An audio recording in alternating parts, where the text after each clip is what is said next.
On the third day, there was a wedding in Cana of Galilee, and the mother of Jesus was there. Jesus and his disciples had also been invited to the wedding. When the wine gave out, the mother of Jesus said to him, "They have no wine." And Jesus said to her, "Woman, what concerneth that to me and to you? My hour has not come yet." His mother said to the servants, "Do whatever he tells you."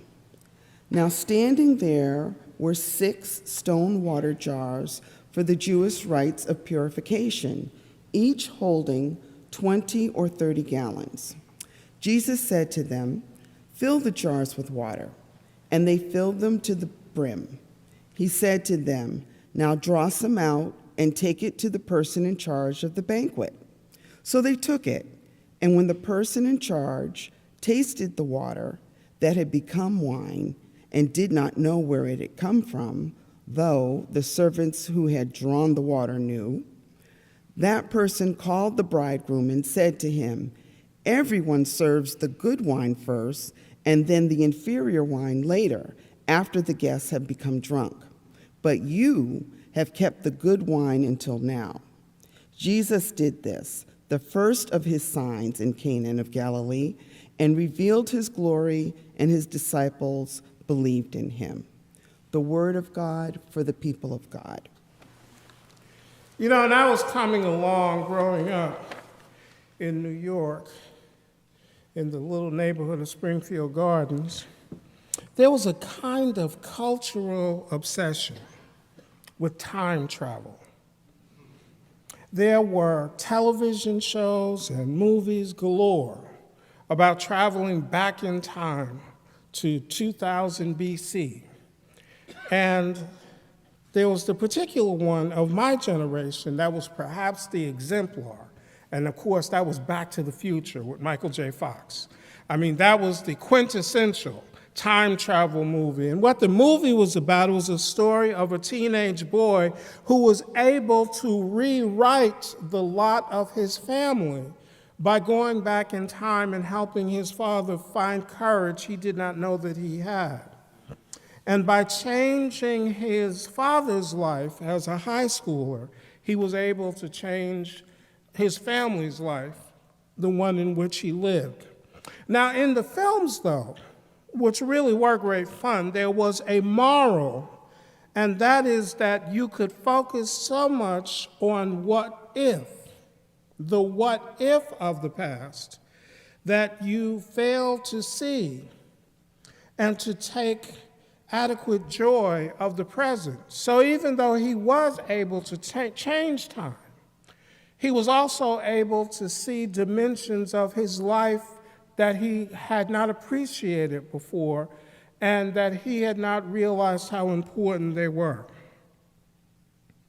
Now, this desire to revisit the past is not just a fetish of my generation.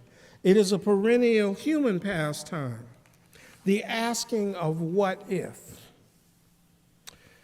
Personally, wondering what if our lives might have been, what our lives might have been if I had gone to that other school to which I was accepted but chose not to go. What if I had taken that job offer as opposed to the one that I did take? What if there had not been what Randy Crawford called that first hello? What if? You know, I can still remember the first hello vividly when I met Susan, and she remembers it not kindly because I was rude and obnoxious, but she persevered so that at least we got past that first hello. Well, what if we hadn't gotten past that first hello? Well, I can guarantee you'd probably have a different preacher here because my life would have been very different. So we give thanks today for that first hello. It's not just a personal predilection. Societies can find themselves in a collective wondering what might have been our future if. Who might we have been as a nation if? What might the world have been if? Now, the unfortunate effects of finitude, and that's your 75-cent word for the day. I have another one for you so you'll be able to bank 2 terms this week. The unfortunate effects of finitude, which simply means our historical situatedness, right? Because we may imagine other places, but we can only live in one place. We can only be in one place. We can only be one thing in one place, and that limits our imagination. The unfortunate effects of finitude and the ways that they limit the human imagination, such that the questions are most often asked about what if in the service of a smaller vision of what might be rooted in what I would call a lethal nostalgia of what was. So you're really not asking the question, what if, but you're asking the question, what was? And what can we do to make our preferred what was become what will be? Now, we find ourselves as a nation in one of these moments, a moment in which the animating force of our government is wondering, what if? What if the civil rights movement can be relitigated and all of its gains erased? What if the women's rights movement can be sufficiently sullied so as to restore women to their proper place in the bed, hearth, and home? What if we can erase not just the recognition of rights for the so-called queer people, but actually erase some of them in the process? These are the animating questions that are shaping our time, the moment in which we live. Now, I raised them not as a student of history or as a critic of culture, as simply questions for us to ponder upon. I raised these questions as someone who is a part of a community whose future is being decimated before my eyes, a community that at this moment has no federal protections against racial discrimination in housing, education, or employment, because the current administration has been clear that what laws may continue to exist, they have no intention of enforcing.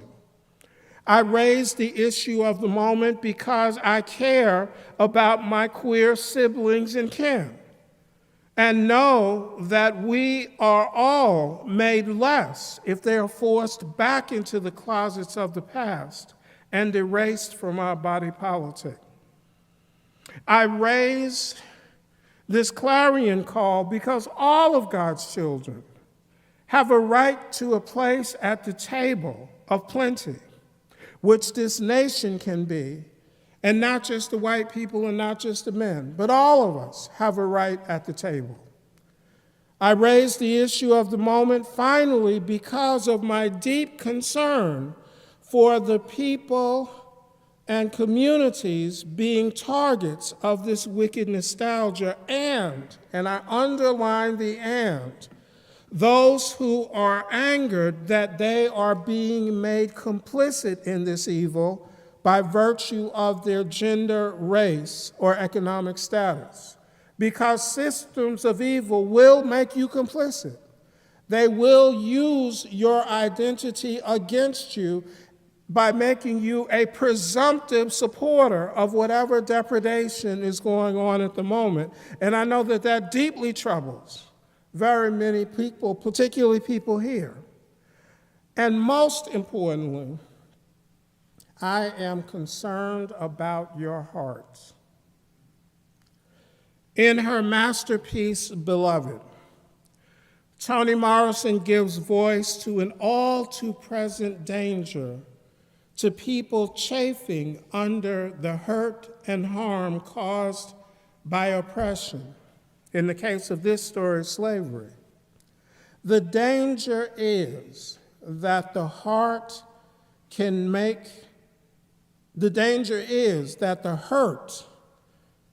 from the oppression can make the heart hard. It can make our hearts into something of stone. And it can lead us to become mirrors of the hatred that's being directed at us. It can make us become incapable of the empathy that is a part of what it means to be human.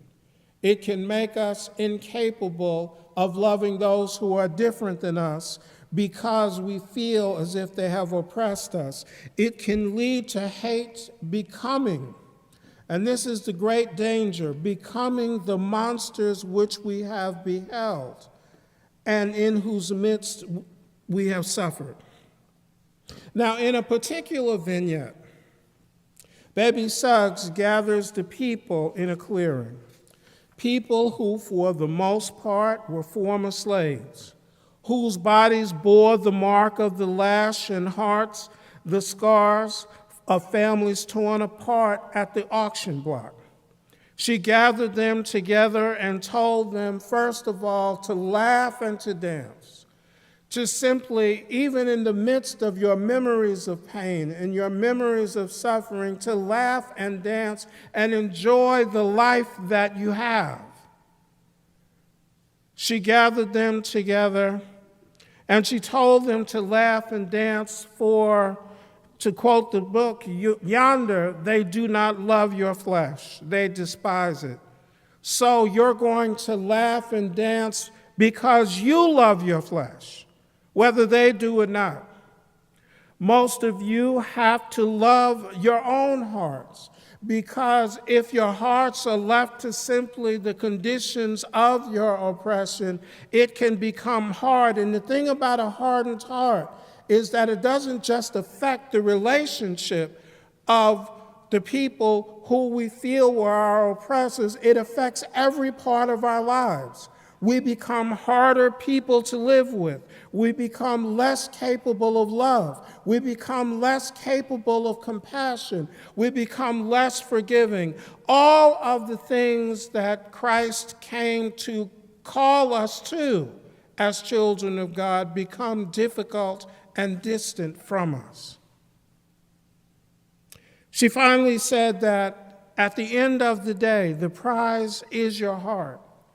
If you can keep a heart of flesh in the midst of trial and tribulation, in the midst of suffering and oppression, if you can keep a heart of flesh and hope, evil will not have won. Because that is the final victory, that you lose your heart. Now, as I pondered our text for the morning, the wedding at Cana, there are a couple of things I was struck with. Number one was I always loved the way that, particularly through different parts of the Gospels, you'll be reminded that Jesus was Mary's boy. I mean, because I love that when she said, well, they're out of wine. And he was like, well, okay, and what of it to me? It's not my time yet. And notice she didn't answer him. She just told the servants, do whatever he says. So in a backhanded way, telling him, don't sass me, just do what I told you to do. So that's the first thing that I loved about it, is because it's a stark reminder. Often we have images of Jesus that are so, how shall I put it, holified, that his humanity becomes opaque to us, that his humanity gets lost to us. But there's nothing like restoring his humanity than seeing him just do what his mother said, like we all learn to do. Also, as I pondered the text, I was called to remember the importance of noting the sitz in Laban. There's your other 75-cent word. The setting in life. So what was going on around this text? So such appreciation deepens our contemporary reading. Now, as we find Jesus in the text, he is at a wedding. Now, remember what a wedding is. A wedding is a celebration of hope that looks toward the future. That's what a wedding is, a celebration that looks with hope towards the future. So I don't take for granted that this setting of his first miracle was at a wedding. Some would say the importance of the text is not the wedding, but that it was foreshadowing the importance of what Jesus would do in terms of the power of the sacrifice of his own self and the power found in his blood. Now, that may well be a good reading of the text, but I want us to notice that the first miracle was performed in community at a celebration of hope for the future. That was the first place that we find Jesus engaging in his wonder. What I also want to note is that this is happening at the height of Roman oppression, right? So two things can be true at the same time. That the people were celebrating hope and joy at the height of Roman oppression. This is happening when the road to Jerusalem was daily lined with political prisoners being crucified as a public spectacle. So crucifixion was something that happened virtually every day in Jerusalem. This was happening when the lives of the people were cheap and could be taken without consequence by any Roman centurion for any reason. This was a time that was yet, unfortunately, very much more dire, but not unlike our own. Now, what I want you to see is that Jesus begins his works of wonder in the midst of this by blessing a community gathered in hope. And he gave them two gifts besides the wine. Now, good wine is always a gift. You never want to refuse that. Good wine is always a gift. But he gave them two other things. Jesus gave them the gift of space in which those yonder who didn't love them were not the ones who were ruling the space. They were able to enjoy one another's company, to hope for this young couple and their future, to engage in a meal that would give them joy. I want you to look at the front of the bulletin cover. I searched for a long time to find this bulletin cover because we don't often see Jesus like this. We don't often see Jesus just having a good time in the midst of the trials and tribulations of his life. And this text recalls us to that. And not only did he create space for himself, but for everyone who was gathered there. He also created time that they might enjoy and find joy that was not dampened by the reminders of their oppression. Because whatever else was happening outside of the wedding, whatever else was happening outside of the space in which they were, they had room to breathe. Now, if you've ever been a part of a minority that has faced persecution, you know how it feels when just you and your people get together and you don't have to look over your shoulder. You don't have to translate everything. You don't have to worry that you're going to say something that's going to come back to haunt you. You don't have to worry that somebody is going to try to pretend like they know all of the slang that you're using. You don't have to pretend as if you can't talk honestly about the world in which you live. You don't have to do any of that. You can simply breathe. And this is what Jesus did. He gave them more time and more space to simply be a community and to find joy and to celebrate that they were together. So even if it was just for a short time, the joy that he gave them space to experience was very real and at that point was all that mattered. He gave them the gift of keeping the party going, even if it was just for a little while longer. And all of you have been in those spaces where you have found joy, you found affirmation, you just had fun, that when the DJ put on the last song, you're like, can we just get one more? Can we? Or when we're having a particularly good service, and Caesar is really kicking it. I mean, he does good all the time, but you just want to hear one more verse or stanza of that song. So just one more, it's me, oh Lord, that we felt we're feeling.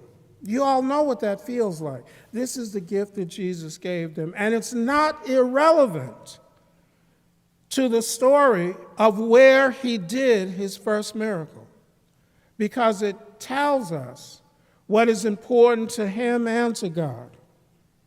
Now, I think that this is the calling of our church as the body of Christ, to keep the party going just a little while longer. Doesn't mean we have to be up in here all day.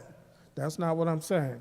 But what I am saying is that we continue to create a space that people can come and find wholeness, can find joy, and can find hope. So we keep the party going just a little while longer, to be a place in which the wickedness of these days is left outside and people can come here and not worry about it.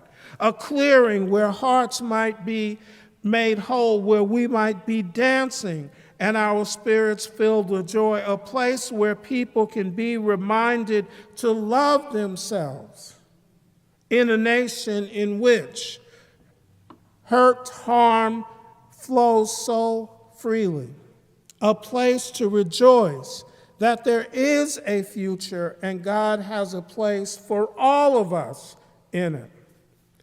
So as we come away from the text, I want you to notice that the point of the text was that Jesus kept the party going. Now, this party has been going since 1742. It's gone through many iterations, a few different addresses, and this has been the site of the party since 1815.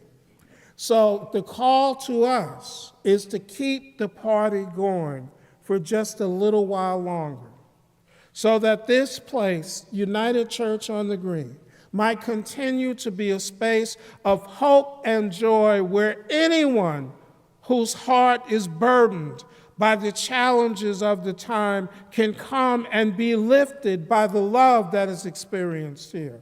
That anyone who feels as if they don't know what the future holds and wants to go somewhere and hide in fear can know that they can come in this place and be their fabulous selves. That anyone who feels that they are in need of just a little bit of the love of God to make it all right will be able to find it in this place. So this is our calling, and this is my challenge to you, that we keep the party going for a little while longer.